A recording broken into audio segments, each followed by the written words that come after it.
अस्सलाम वालेकुम नाज़रीन 1972 में हम 5 रुपए देते थे तो $1 मिल जाता था।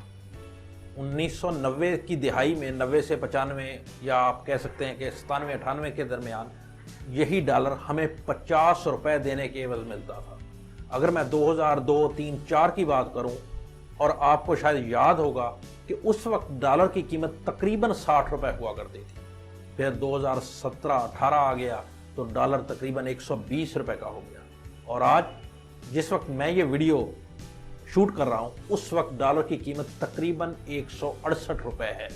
168 रुपए पाकिस्तानी देने पड़ते हैं तो फिर $1 हमें मिलता है।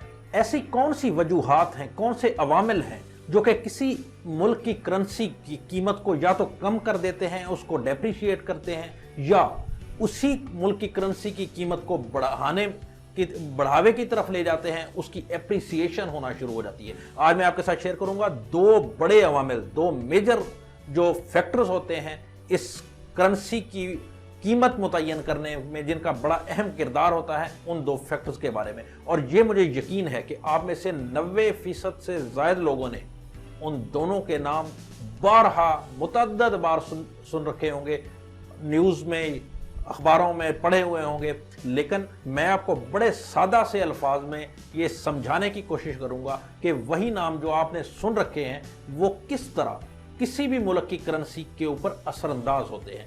पहला नाम जो आपने सुना होगा वो है इंटरेस्ट रेट्स और दूसरा करंट अकाउंट सरप्लस या करंट अकाउंट डेफिसिट। यहां एक बात तो तय है कि जिस चीज की हमें जरूरत होती है, जो चीज हमारे पास शॉर्ट होती है, उसकी कीमत ऑटोमेटिकली बढ़ना शुरू कर देती है, और जो चीज हमारे पास फरावानी जिसकी होती है, जिसकी हमें तवक्को होती है कि ये आइंदा कुछ दिनों में या कुछ महीनों में और भी हमारे पास आ जाएगी, तो उसकी कीमत कम होना शुरू हो जाती है। मतलब ये डिमांड एंड सप्लाई का एक बड़ा जनरल रूल है। तो कुछ ऐसा ही किसी भी मुल्क की करेंसी की कीमत के साथ भी ऐसा ही कुछ हो रहा होता है। अब मैंने पहला पॉइंट आपको बताया, जो पहला फैक्टर असरअंदाज होता है वो है इंटरेस्ट रेट्स। आपने अखबारों में पढ़ा होगा, न्यूज़ में सुना होगा कि सेंट्रल बैंक ने 1% इंटरेस्ट रेट बढ़ा के 10% कर दिया है, या 50 BPS 0.5% कम करके 8% कर दिया है। इस वक्त पाकिस्तान में मौजूदा जो इंटरेस्ट रेट है, पॉलिसी रेट स्टेट बैंक ने जो अनाउंस किया हुआ है वो है 7%। अगर इसी 7% को स्टेट बैंक अपनी मेजर मूव में बढ़ा के 20% कर दे तो क्या होगा? अब यही बात आप अपने आप से जरा पूछिए कि अगर आपके पास 1 लाख या 1 करोड़ रुपए है और आपको आपका बैंक 7% प्रॉफिट रेट दे रहा है, उसी दौरान कोई दूसरा बैंक आके आपको 20% प्रॉफिट रेट ऑफर करता है, तो आप क्या करेंगे कि जो 20% वाला बैंक है, जो 20% रिटर्न ऑफर कर रहा है, आप अपने सारे पैसे उसमें डिपॉजिट करवा देंगे। Same is the case with state bank rate.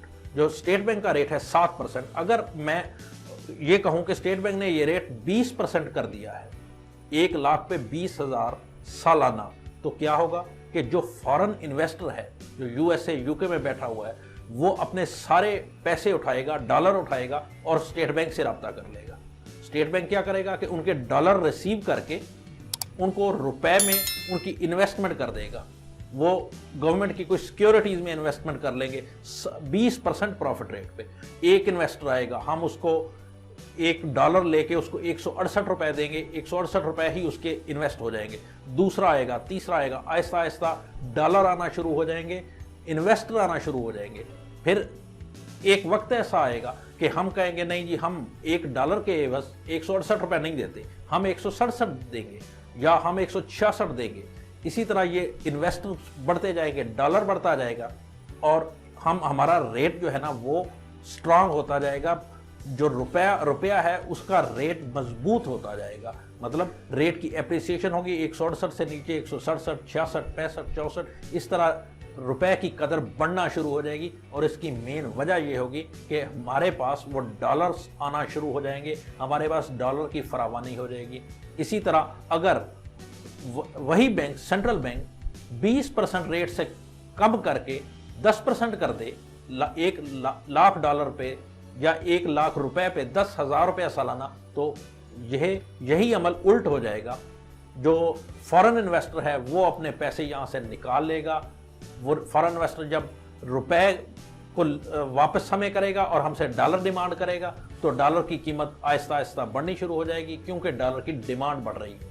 अब आप में से मुमकिन है कुछ व्यूअर्स ये सोच रहे हों कि स्टेट बैंक ऐसा क्यों नहीं करता, 100 से बढ़ा के 20 या 15 या 25 क्यों नहीं कर देता। तो ये परसेंटेज तय करने में और बहुत सारे अवामिल कारफरमा होते हैं जिनको देख के स्टेट बैंक ने परसेंटेज तय करनी होती है, क्योंकि अगर ज़्यादा परसेंटेज स्टेट बैंक ऑफर करेगा फॉरेन इन्वेस्टर को तो उसका असर ये होगा कि हमारे मुल्क में जो क्रेडिट है, जो बैंक क्रेडिट है, वो कारोबारियों की पहुंच से बाहर हो जाएगा। जब उनको महंगा होगा, जब कारोबारियों की पहुंच से बाहर हो जाएगा तो उनके कारखाने बंद होंगे तो लोगों का रोजगार छिन जाएगा, गुर्बत बढ़ेगी। मतलब ये डिफरेंट और दूसरे फैक्टर्स हैं जिनको मद्देनजर रख के ही किसी भी सेंट्रल बैंक ने पॉलिसी रेट अनाउंस करना होता है, इंटरेस्ट रेट अनाउंस करना होता है। इसी तरह जो दूसरा मेजर फैक्टर है, जो दूसरा बड़ा अमल है, वो है करंट अकाउंट सरप्लस या करंट अकाउंट डेफिसिट।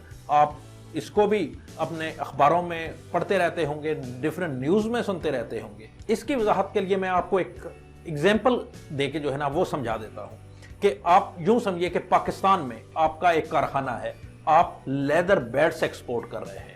जब आप लेदर बेल्ट एक्सपोर्ट करेंगे, लेट्स सपोज कि आपने $1 लाख के बेल्ट अमेरिका भेज दिए, वहां से आपको $1 लाख मिल गया, आपने यहां से लेदर बेल्ट्स बाहर भेज दिए, ये आपका एक्सपोर्ट का अमल हो गया। अब डॉलर तो हमारे पास उसी दिन आ गए, लेकिन आपने तो वो एक्सपोर्ट किया, किसी और सिटीजन ने $1 लाख के आईफोन इंपोर्ट कर लिए। अब जो बैंक के पास $1 लाख आपके एक्सपोर्ट की वजह से आया, वो इंपोर्ट के बदले में वो देना पड़ गया, ये यहां पे बराबर हो गया। अगले दिन वेरी नेक्स्ट डे आपने $1.5 लाख के बेल्ट्स एक्सपोर्ट कर दिए और साथ ही उसी दिन तकरीबन $1,70,000 के आईफोन इंपोर्ट कर लिए गए। अब $20,000 स्टेट बैंक को इजाफी देने पड़ गए। आपके बेल्ट्स की एक्सपोर्ट से $1.5 लाख हासिल हुए, जबकि $1,70,000 आईफोन की इंपोर्ट में देने पड़ गए। अब वो बाकी $20,000 कहां से स्टेट बैंक लेगा? जी हाँ, वो हमारे जो वर्कर, जो लेबर है हमारी बैरून मुमालिक में काम कर रही, वो फॉरेन रेमिटेंस की सूरत में वो अपने घरों में पैसे भेजेंगे, वो डॉलर्स की सूरत में भेजेंगे, तो वो 20,000 वहां से पूरा हो जाएगा। ये 1,50,000 आपकी एक्सपोर्ट से, 20,000 फॉरेन रेमिटेंस से, 1,70,000 ही हो गए, एक और 1,70,000 के ही आईफोन इंपोर्ट हो गए। तीसरे दिन आपने $1.5 लाख की बजाय $2 लाख की एक्सपोर्ट कर दी। $2 लाख में आपने बेल्ट भी एक्सपोर्ट कर दिए, आपने लेदर जैकेट्स भी एक्सपोर्ट कर दी। लेकिन तीसरे दिन जब $2 लाख की आपने एक्सपोर्ट की तो $3 लाख के आईफोन इंपोर्ट कर लिए गए। अब $1 लाख का डिफरेंस आ गया जो कि हमें अपनी एक्सपोर्ट से बढ़ के देना है। दूसरी साइड पे हमारे पास जो फॉरेन रेमिटेंस है वो $20,000 से बढ़ के $50,000 हो गई। मतलब $2 लाख एक्सपोर्ट से आ गए, $50,000 फॉरेन रेमिटेंस से आ गए, $2,50,000 हो गए। और जो हमारी इंपोर्ट है वो है $3 लाख, $50,000 का ये गैप आ गया। मतलब ये हमने डॉलर्स परचेज करके या बारो करके ये हमने बहरहाल पे करना ही है। ये जो $50,000 का डिफरेंस है इसको कहा जाता है करंट अकाउंट डेफिसिट। ये हम डेफिसिट में चले गए। जो जितनी हमारी एक्सपोर्ट प्लस रेमिटेंसेस थी, हमारी इंपोर्ट उन दोनों से बढ़ गई, हमारा करंट अकाउंट डेफिसिट में चला गया। चौथे दिन आप यूं कह लीजिए कि आपने $3 लाख की एक्सपोर्ट कर दी, जबकि $5 लाख के इंपोर्ट हो गई। कुछ भी इंपोर्ट हो गया, आईफोन इंपोर्ट हो गया या कुछ भी हो गया, और इसके साथ साथ $1 लाख की हमारे पास रेमिटेंसेस आ गई। $3 लाख आपके एक्सपोर्ट के, $1 लाख रेमिटेंसेस का $4 लाख, और इंपोर्ट है हमारी $5 लाख की। मतलब पांचवें दिन $1 लाख का ये गैप आ गया। चौथे दिन का गैप $50,000 का, पांचवें दिन का गैप $1 लाख का, $1.5 लाख हम डेफिसिट में चले गए। करंट अकाउंट डेफिसिट हो गया। जैसे जैसे ये करंट अकाउंट डेफिसिट बढ़ता जाता है वैसे वैसे हमने डॉलर्स की पैदावार को बढ़ाना होता है।